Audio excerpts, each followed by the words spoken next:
name is Mohammed Jalil and today we're going to do a practical example about air resistance. First of all, have you ever wondered why two objects fall at the same time or one falls before the other? What are the effects and the factors that change both of this? Well, there are three main factors: gravity, air resistance and weight. Gravity will be same on both objects even if one object is this big and the other object is this big. But gravity will be different if objects are on different planets, of course. Air resistance will also be same on both of the objects, but weight will be different. Now let's start with our first experiment. Here we will be needing two papers the same size, weight and also the same material. Now we will be throwing both of them from top. But listen, it's best to take two A4 size papers and crush one and leave the other one like this. Now let's climb up. Throw them at the same height and at the same time. Of course, as accurate as possible. 3, 2, 1, go!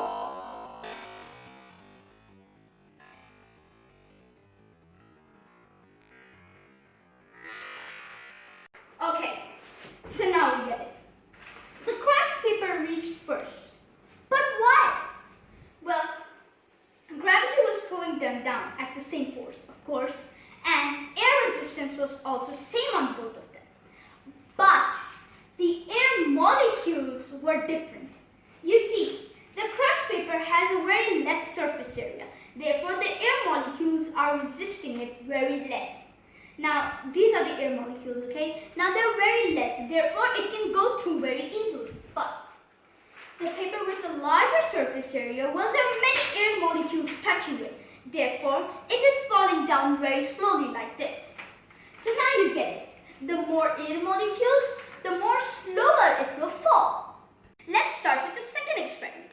In this, we will need two objects that have the same surface area and the same material, but different weights. So let me take two soap bars. Now, to make one weigh much less than the other, we'll take out the soap. So let me take out the soap for one. Okay.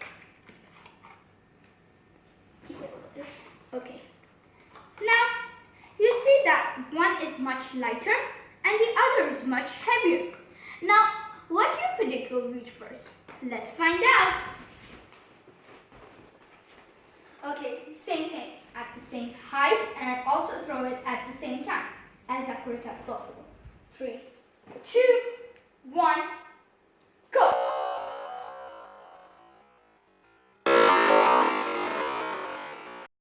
You must have noticed it. The heavier one reached first. But why? Well, remember air resistance was same on both of them? So, now you see air was going like this in the opposite direction of gravity. So air was going same on both of them. The lighter one had a much more difficult time to go through the air because air is going like this, right? So the lighter one isn't much heavy compared to the heavier one. Now when the air is going in the opposite direction, the heavier one can easily go through. But it will be much difficult for the lighter one to go through the air resistance. Therefore, the lighter one reached after the heavier one. But I hope you enjoyed this video.